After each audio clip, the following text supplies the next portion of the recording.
Good afternoon students.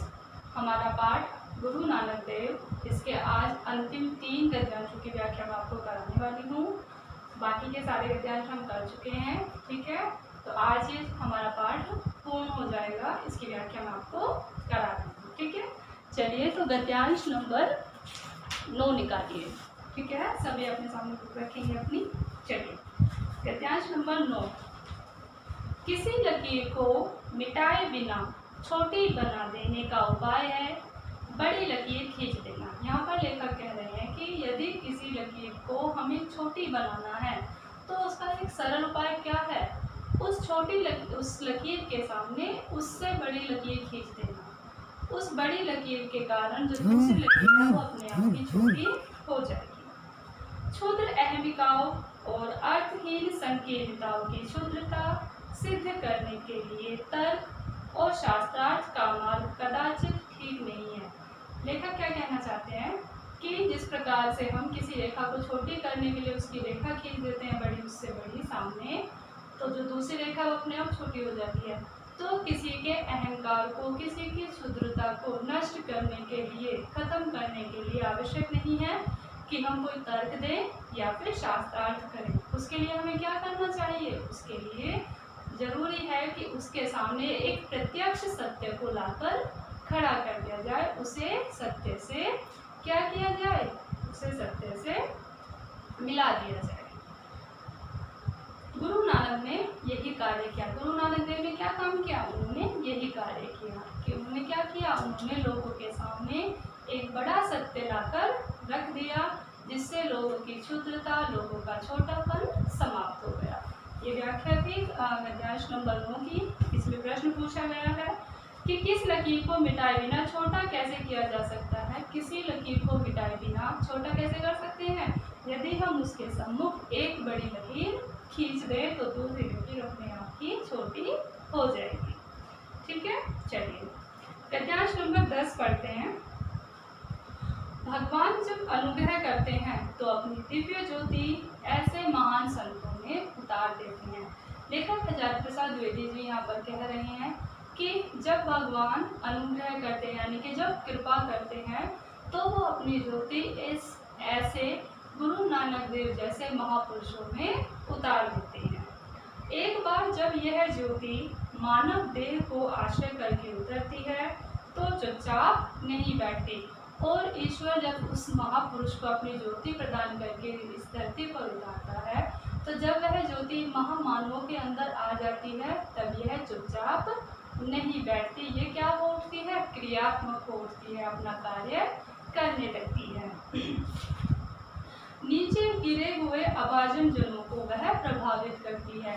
जो लोग नीचे हैं, तुच्छ हैं, या जो संकीर्णताओं में घिरे हुए हैं, वह ज्योति उन लोगों को ऊपर उठाने का कार्य करती है, उन्हें प्रभावित करती है और उन्हें और ऊपर ऊपर उठाकर ले जाती है, उनका उद्धार करती है। इस पुराने पारिभाषिक शब्दों में कहें तो कुछ इस प्रकार होगा कि एक और उसका अवतार होता है, दूसरी ओर लोगों का उद्धार होता है।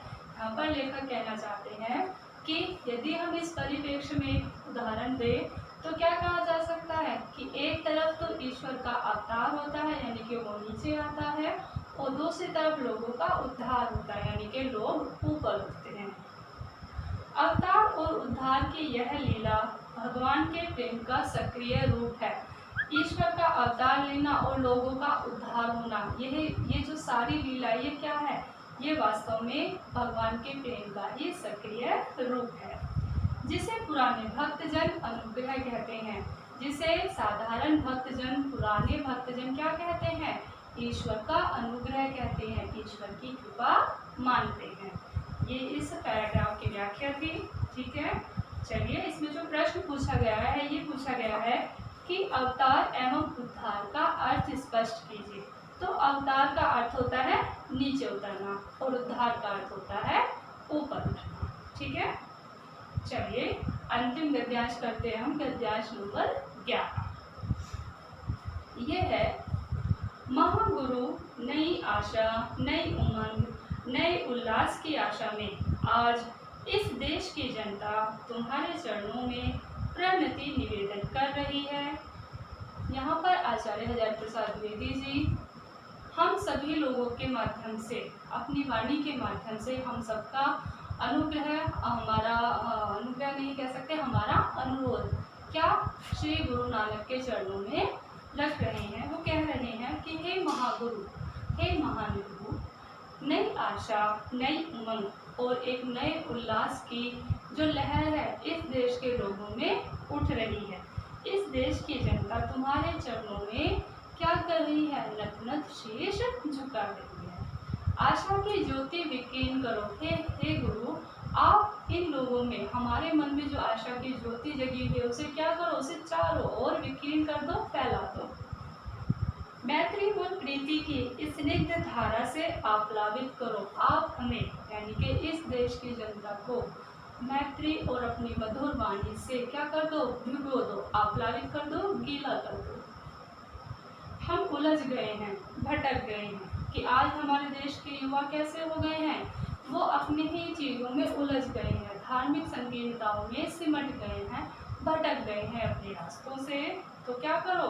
पर कृतज्ञता अब भी हम में रह गई है, लेकिन क्योंकि हम सभी क्या हैं? भारतवासी हैं। हमारी जो संस्कृति है वो अलग है, हमारा जो धर्म है वो अलग है, हम अलग संस्कृति के लोग हैं, तो हमारे अंदर अभी भी कृतज्ञता बची हुई है। आज भी हम तुम्हारे अमृत वाणी को भूल नहीं गए हैं, क्योंकि जो वाणी तुमने इस देश को दी थी, इस देश की जनता को दी थी, उसे हम भूले नहीं हैं। कृतज्ञ भारत का प्रणाम अंगीकार करो कि हे महागुरु, यह जो देश की जनता है, यह जो भारत है, आपको शीश झुका रहा है। आप उस प्रणाम को अंगीकार करो, स्वीकार करो।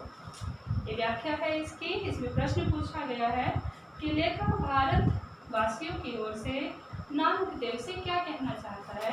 तो लेखक भारतवासियों की ओर से नानक देव से कहना चाहता है कि हम भारत की जनता जो आज क्या कर हो चुके हैं? भटक गए हैं, अपनी पीड़ाओं में उलझ गए हैं, लेकिन हमारे अंदर अभी भी कृतज्ञता बची हुई है। आप हम पर क्या करें? अनुग्रह करें, कृपा करें और हम पर अपनी वाणी का क्या कर दें? एक आप्लावित कर दें हमें अपनी मधुर वाणी से। ठीक है, तो आज हमारा पाठ 3 गुरु नानक देव समाप्त हो गया है। कल हम अगला पाठ पढ़ेंगे महादेव वर्मा जी का जीवन परिचय। ठीक है, चलिए।